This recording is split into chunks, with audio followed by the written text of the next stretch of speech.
ಕಳೆದ ದೀಪಾವಳಿಯಿಂದ ಬೆಳಗ್ಗೆ 10 ಗಂಟೆಯಿಂದ ಸಂಜೆ 5 ಗಂಟೆವರೆಗೆ ಪೆಟ್ರೋಲ್ ಬೆಲೆ 100 ರೂಪಾಯಲ್ಲಿ ಮಾರ್ತಾರೆ. 3 ರೂಪಾಯಿ ಕಮ್ಮಿ. ಆದ್ರೆ ಉಳಿದ ಪಂಪ್ನವ್ರು ಈ ರೇಟ್ ಯಾರು ಕಡಿಮೆ ಮಾಡ್ತಾ ಇಲ್ಲ. ಇದನ್ನ ಯಾರು ಕೇಳುತ್ತಾನೂ ಇಲ್ಲ.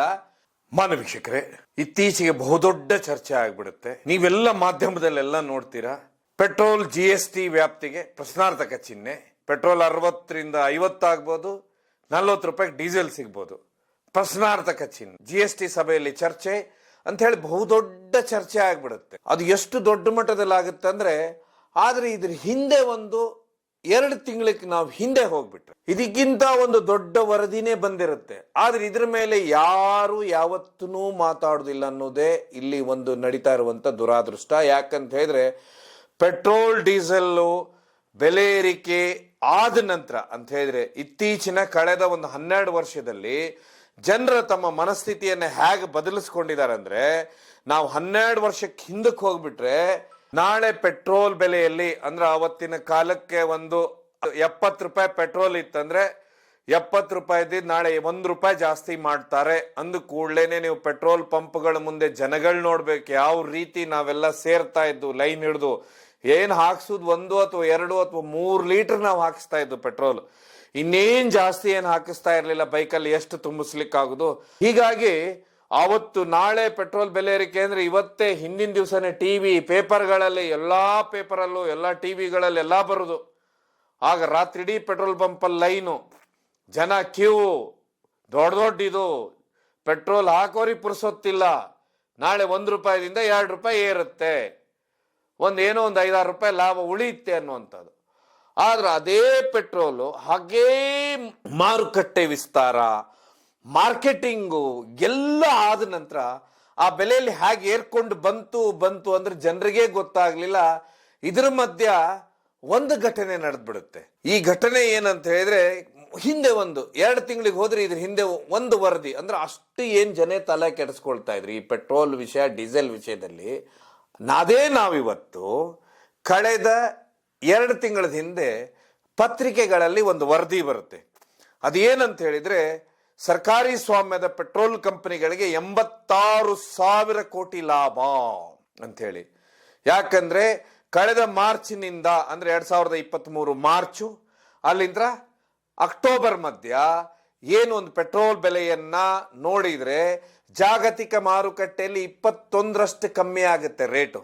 21ರಷ್ಟು ಕಮ್ಮಿ ಆದಾಗ ಆಗ 1 ಲೀಟರ್ ಪೆಟ್ರೋಲ್ಗೆ 15 ರೂಪಾಯಿ ಲಾಭ ಆಗುತ್ತೆ. ತೈಲ ಕಂಪನಿಯವರಿಗೆ, ಪೆಟ್ರೋಲ್ ಮಾರೋರು ಬೇರೆ, ಪೆಟ್ರೋಲ್ ಮಾರೋರು ಡೀಲರ್ಗಳು, ತೈಲ ಕಂಪನಿಯವರಿಗೆ 15 ರೂಪಾಯಿ ಲಾಭ, ಪೆಟ್ರೋಲ್ನಿಂದ 15 ರೂಪಾಯಿ ಲಾಭ, ಡೀಸೆಲ್ನಲ್ಲಿ 12 ರೂಪಾಯಿ ಲಾಭ ಅಂತಿರುತ್ತೆ.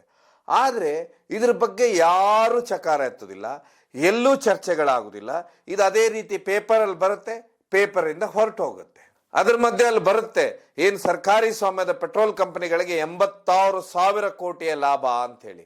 ಯಾಕಂತ ಹೇಳಿದ್ರೆ ಪೆಟ್ರೋಲು ಡೀಸೆಲ್ ಅಂದ ಕೂಡಲೇ ನೀವು ತಿಳ್ಕೋಬಹುದು ಒಂದು ದಿವಸಕ್ಕೆ ಎಷ್ಟು ಕೋಟಿ ಲೀಟರ್ ಭಾರತದಲ್ಲಿ ಸೇಲ್ ಆಗುತ್ತೆ. ಆದ್ರೆ ಇವತ್ತ ಪೆಟ್ರೋಲ್ ಈ ಪರಿ ಬೆಲೆ ಇದ್ದಾಗ ಅಂತ ಹೇಳಿದ್ರೆ, ಇವತ್ತು ನಮ್ಮಲ್ಲಿ 103 ರೂಪಾಯಿ ಪೆಟ್ರೋಲ್ ಇದೆ. 57 ರೂಪಾಯಿ ಚಿಲ್ಲರೆ ಏನ ಕಂಪನಿಯವರು ಕೊಡ್ತಾರೆ ಅಂದ್ರೆ ತೈಲ ಕಂಪನಿಯವರು ಪೆಟ್ರೋಲ್ ಪಂಪಿಗೆ ಕೊಡ್ತಾರೆ. ಪೆಟ್ರೋಲ್ ಪಂಪ್ ಅವ್ರು ಮಾರೋದಕ್ಕೆ 3 ರೂಪಾಯಿ ತಮ್ಮದು ಡೀಲರ್ಶಿಪ್ ಅಂತ ಹೇಳಿದ್ರೆ ಅವರು ಚಾರ್ಜ್ ಮಾಡ್ತಾರೆ 3 ರೂಪಾಯಿ 1 ಲೀಟರ್ಗೆ.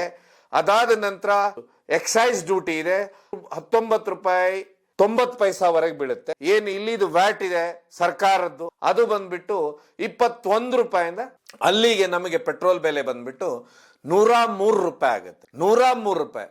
ಒಂದು ವೇಳೆ ಏನು ಇದ್ರ ಮಧ್ಯೆ ಏನು 21% ಇಳಿಕೆ ಆಗಿತ್ತು ಜಾಗತಿಕ ಮಾರುಕಟ್ಟೆಯಲ್ಲಿ, ಆಗ ಏನಾದ್ರೂ ಮನಸ್ಸು ಮಾಡಿದ್ರೆ ಕೆಲವೊಂದು ದಿವಸ ನಮಗೆ ಪೆಟ್ರೋಲ್ ಏನ್ ಬೆಲೆ ಇದೆ ಅದು 88 ರಿಂದ 90 ರೂಪಾಯಿಗೆ ಸಿಗುದು. ಡೀಸೆಲ್ ಬೆಲೆಯಲ್ಲಿ ಬೆಲೆ ಇದೆ ಅದರಲ್ಲಿ 12 ರೂಪಾಯಿ ಕಮ್ಮಿ ಆಗುದು. ಆದ್ರೆ ಇದ್ರ ಬಗ್ಗೆ ಯಾರು ವಿಷಯ ಮಾತಾಡ್ಲಿಲ್ಲ. ಸುಮಾರು ಕೆಲವೊಂದು ಕಡೆ ಜನರು ಅದನ್ನ ಕೇಳಿದ್ರು ಬಿಟ್ರೆ ಅದ್ರ ಬಗ್ಗೆ ದೊಡ್ಡ ಮಟ್ಟದ ಚರ್ಚೆನೇ ಆಗ್ಲಿಲ್ಲ.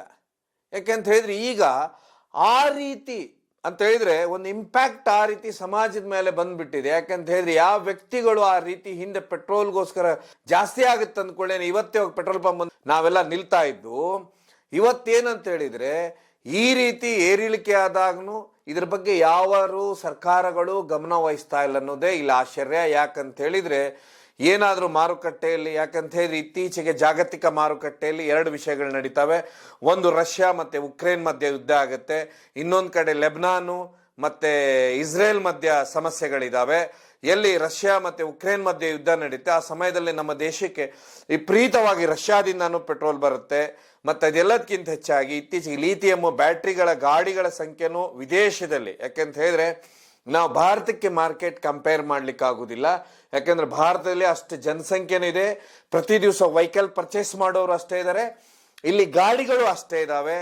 ಇಲ್ಲಿ ಈ ರೀತಿ ದೊಡ್ಡ ದೊಡ್ಡ ಅಂದ್ರೆ ವ್ಯಾಪಾರಿ ಉದ್ಯಮಿದಾರರು ಏನಿದ್ದಾರೆ ಇವರು ದೊಡ್ಡ ಮಟ್ಟದ ಇವತ್ತು ಬಿಸ್ನೆಸ್ ತೊಡ್ಕೊಂಡಿರೋದ್ರಿಂದ ಇಲ್ಲಿ ಮಾರುಕಟ್ಟೆಗೆ ನಾವು ಹೊರಗಿನ ದೇಶದ ಮಾರುಕಟ್ಟೆಗೆ ಹೋಲಿಸುವುದು ತುಂಬಾ ಕಷ್ಟ ಆಗುತ್ತೆ, ವಿದೇಶದ ಮಾರುಕಟ್ಟೆಗೆ ನಮ್ಮ ದೇಶದ ಮಾರುಕಟ್ಟೆಗೆ. ಯಾಕಂತ ಹೇಳಿದ್ರೆ ನಾವು ಇವತ್ತಿಲ್ಲಿ ಭಾರತದಲ್ಲಿ ದೊಡ್ಡ ಮಟ್ಟದ ಬಿಸ್ನೆಸ್ಗಳಂತ ಹೇಳಿದ್ರೆ ನಿಮ್ಗೆಲ್ಲ ಗೊತ್ತು, ಅದು ಆಟೋಮೊಬೈಲ್ ಕ್ಷೇತ್ರ ದೊಡ್ಡ ಮಟ್ಟದಲ್ಲಿ ಬೆಳೀತಾ ಇದೆ. ಅದೆಲ್ಲದಕ್ಕಿಂತ ಹೆಚ್ಚಾಗಿ ನಿಮ್ಗೆ ಪೆಟ್ರೋಲ್ ಪ್ರಾಡಕ್ಟ್ಸ್ ಏನಿದೆ ಅಂತ ಹೇಳಿದ್ರೆ ಕಂಪನಿಗಳು ಏನಿವತ್ತು ಒಂದು 86,000 ಕೋಟಿ ಲಾಭ ಅಂತಾರೆ. ಅಷ್ಟೆಲ್ಲ ಆದ್ರೂ ಇದ್ರ ಬಗ್ಗೆ ಸರ್ಕಾರ ಯಾರು ಈ ಮಧ್ಯ ಮಾರ್ಚ್ 2023 ಮಾರ್ಚಿಂದ ಅಕ್ಟೋಬರ್ ಮಧ್ಯ ಬಂದಂತ ವರದಿ ಬಗ್ಗೆ ಯಾರೂ ತಲೆ ಕೆಡಿಸ್ಕೊಳ್ಳಿಲ್ಲ ಅನ್ನೋದೇ ತುಂಬಾ ದುರಾದೃಷ್ಟ. ಇದೆಲ್ಲದಕ್ಕಿಂತ ಹೆಚ್ಚಾಗಿ ಎಲ್ಲ ಕಡೆನೂ ಟೋಲ್ ಬೋತ್ಗಳು ದೊಡ್ಡ ದೊಡ್ಡ ಹೈವೇಗಳು ರೆಡಿ ಆಗ್ತವೆ. ಇದ್ರ ಉದ್ದೇಶ ಅಲ್ಲಿ ಹೇಳ್ತಾರಂತ ಹೇಳಿದ್ರೆ ಅದ್ಭುತವಾದ ರಸ್ತೆಗಳಿದ್ದಾಗ ಸರಗವಾಗಿ ಹೋಗ್ಬೋದು. ಪೆಟ್ರೋಲ್ ಗಾಡಿಗಳು ಡೀಸೆಲ್ ಗಾಡಿಗಳ ಮೈಲೇಜ್ ಜಾಸ್ತಿ ಬರುತ್ತೆ ಅಂತಾರೆ. ಆದ್ರೆ ನಿಮ್ಗೆಲ್ಲ ಗೊತ್ತಿರುತ್ತೆ, ಇತ್ತೀಚೆಗೆ ಅನುಭವಿಸಿದವ್ರಿಗೆ ಗೊತ್ತು, ಕೆಲವೊಂದು ಟೋಲ್ ರಸ್ತೆಗಳಿಗೆ ಹೋಗ್ಬಿಟ್ರೆ ಅದು ಪೂರ್ತಿ ಗುಂಡಿಮಯ ಆಗ್ಬಿಟ್ಟಿರುತ್ತೆ, ಎಲ್ಲಿ ಮೈಲೇಜ್ ಬರ್ತಾ ಇದೆ. ಈಗ ಅದು ಅದನ್ನು ಹೈವೇ ಅನ್ನೋದು ದೊಡ್ಡ ಮಟ್ಟದ ಬಿಸ್ನೆಸ್ ಆಗ್ಬಿಟ್ಟಿದೆ. ಅದೇ ರೀತಿನೇ ಪೆಟ್ರೋಲಿಯಂ ಅನ್ನುವುದನ್ನು ಇವತ್ತು ದೊಡ್ಡ ಮಟ್ಟದ ಉದ್ಯಮವಾಗಿದೆ. ಇವತ್ತು ಈ ರೀತಿ ಬೆಲೆ ಏರಿಕೆ ಮಧ್ಯೆ, ಯಾಕಂದ್ರೆ ಪೆಟ್ರೋಲು ಡೀಸೆಲ್ ಬೆಲೆ ಏರ್ತಂತ ಹೇಳಿದ್ರೆ ಅದು ಇಡೀ ಎಲ್ಲದ್ರ ಮೇಲೇನು ಇಫೆಕ್ಟ್ ಆಗುತ್ತೆ, ಎಲ್ಲದ್ರ ಮೇಲೂ ಬೆಲೆ ಜಾಸ್ತಿ ಆಗುತ್ತೆ.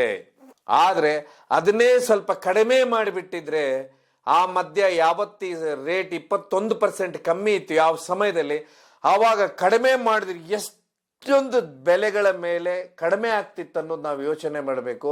ಅದರ ಅರ್ಥ ಯಾವ ರೀತಿ ಇವತ್ತು ಜನರು ಸುಮಾರು ವಿಷಯಗಳನ್ನ ಮರ್ತಿದಾರ ಅನ್ಕೊಳ್ಬಹುದು, ಇಲ್ಲ ನಮಗೆ ಯಾರು ಈ ವ್ಯವಸ್ಥೆಯನ್ನ ಮಾಡಿಕೊಡೋರು ಅವರು ಬಿಟ್ಟಿದ್ದಾರೆ ಅನ್ಕೋಬಹುದು. ಕೆಲವೊಂದು ಖಾಸಗಿ ಕಂಪನಿಗಳಲ್ಲಿ ಕಳೆದ ದೀಪಾವಳಿಯಿಂದ ಬೆಳಗ್ಗೆ 10 ಗಂಟೆಯಿಂದ ಸಂಜೆ 5 ಗಂಟೆವರೆಗೆ ಪೆಟ್ರೋಲ್ ಬೆಲೆ 100 ರೂಪಾಯಲ್ಲಿ ಮಾರ್ತಾರೆ, 3 ರೂಪಾಯಿ ಕಮ್ಮಿ. ಆದ್ರೆ ಉಳಿದ ಪಂಪ್ನವ್ರು ಈ ರೇಟ್ ಯಾರು ಕಡಿಮೆ ಮಾಡ್ತಾ ಇಲ್ಲ, ಇದನ್ನ ಯಾರು ಕೇಳುತ್ತಾನೂ ಇಲ್ಲ. ಯಾಕೆ ಅವ್ರು ಕಡಿಮೆ ಮಾಡ್ತಾರೆ, ನೀವ್ಯಾಕೆ ಕಡಿಮೆ ಕೊಡ್ದಿಲ್ಲ ಅಂತೂ ಯಾರು ಕೇಳ್ತಾ ಇಲ್ಲ. ಇದೇ ವಿಶೇಷ ಇಲ್ಲಿ ಇರುವಂತಹದ್ದು. ಯಾಕಂತ ಹೇಳಿದ್ರೆ ಕೆಲವೊಂದು ಖಾಸಗಿ ಕಂಪನಿಯಲ್ಲಿ ಅಂದ್ರೆ ಡೀಲರ್ ಕಮಿಷನ್ ಏನಿದೆ ಅದನ್ನ ನೇರವಾಗಿ ಬೆಳಗ್ಗೆ 10ರಿಂದ ಸಂಜೆ 5 ಗಂಟೆವರೆಗೆ ಲಾಭವಾಗಿ ಕೊಡ್ತಾ ಇದ್ದಾರಾ, ಅಥವಾ ಪೆಟ್ರೋಲ್ ಕಂಪನಿಯಿಂದ ಬರುವಾಗ ಕೆಲವೊಂದು ಕನ್ಸೆಷನ್ ಸಿಗ್ತಾ ಇದೆನಾ ಅನ್ನುವಂಥದ್ದು ಇಲ್ಲಿ ತುಂಬಾ ಪ್ರಶ್ನಾರ್ಥಕ ಚಿಹ್ನೆ. ಹೀಗಾಗಿ ಇದನ್ನ ಸಂಬಂಧಪಟ್ಟವರು ಇದಕ್ಕೆ ಜನರಿಗೆ ತಿಳುವಳಿಕೆ ಕೊಡಬೇಕಾಗತ್ತೆ. ಇದೆಲ್ಲದಕ್ಕಿಂತ ಹೆಚ್ಚಾಗಿ ಒಂದು ವೇಳೆ ಕೇವಲ GSTಯಲ್ಲಿ ಬಂದ್ಬಿಡ್ತು, ಅದು ಬಂದ್ರೆ ಹೀಗಾಗತ್ತಂತೆ ಹಾಗಾಗತ್ತಂತೆ ಇನ್ನೇನ್ ತಂದು ಬಿಡ್ತಾರೆ ಅನ್ನುವಂತ ಚರ್ಚೆಗಳು ನಡೀತಾವೆ. ಅದನ್ನ ಚರ್ಚೆಗಿಂತ ಅದನ್ನ ಕಾರ್ಯಗತ ತರಲಿ ಸಾಕು, GST ತಂದು ಬಿಡ್ಲಿ. ಇಲ್ಲ ಅಂದ್ರೆ ಕೋಟಿ ಲೀಟರ್ ಗಟ್ಟಲೆ ಭಾರತದಲ್ಲಿ ಸೇಲ್ ಆಗುವ ಹೊತ್ತಿಗೆ ಈ ಪರಿ ಬೆಲೆಯಲ್ಲಿ ಈ ರೀತಿ ಟ್ಯಾಕ್ಸ್ ಬಂದಾಗ ಎಷ್ಟು ಕಷ್ಟ ಆಗುತ್ತೆ, ಮನುಷ್ಯ ಯಾವ ರೀತಿ ಬದುಕಲಿಕ್ಕೆ ಸಾಧ್ಯ ಅನ್ನೋಂಥದ್ದು ಯೋಚನೆ ಮಾಡಬೇಕು ನೀವೆಲ್ಲ. ಹೀಗಾಗಿನೇ ದಯವಿಟ್ಟು GST ಬರಬೇಕು ಅನ್ನುವಂಥ ಚರ್ಚಿಸುವುದಕ್ಕಿಂತ ಮುಖ್ಯ ಫಸ್ಟ್ GST ಬರಲಿ, ದಯವಿಟ್ಟು ತಗೊಂಡು ಬನ್ನಿ. ಇದೆಲ್ಲದಕ್ಕಿಂತ ಹೆಚ್ಚಾಗಿ ಒಂದು ವೇಳೆ ಅಂತಾರಾಷ್ಟ್ರೀಯ ಮಾರುಕಟ್ಟೆಯಲ್ಲಿ ಮಾರ್ಚಿನಿಂದ ಅಕ್ಟೋಬರ್ ವರೆಗೆ 21% ಕಡಿಮೆ ಆಗಿತ್ತಂದ್ರೆ, ಅದೇ ರೀತಿ ಈಗೂ ಕಡಿಮೆ ಇತ್ತಂದ್ರೆ ದಯವಿಟ್ಟು ಪೆಟ್ರೋಲ್ ರೇಟ್ ಕಡಿಮೆ ಮಾಡಿ ಜನಸಾಮಾನ್ಯರಿಗೆ ಏನಾದ್ರೂ ಒಂದು ಮಾಧ್ಯಮಗಳಲ್ಲಿ ಚರ್ಚೆ ಆಗೋದಕ್ಕಿಂತ ಏನಾದ್ರೂ ಕಡಿಮೆ ಆದ್ರೆ ಜನರಿಗಾದ್ರೂ ಉಪಯೋಗ ಆಗುತ್ತಂತ ಹೇಳ್ತಾ, ದೊಡ್ಡ ಮಟ್ಟದ GST ಇನ್ನೇನ್ ಬಂದೇ ಬಿಡುತ್ತೆ, ಇನ್ನೇನ್ ಮಾಡ್ಬಿಡ್ತಾರ ಅನ್ನುವಂಥ ಸುದ್ದಿ ಹರಡುತ್ತೆ.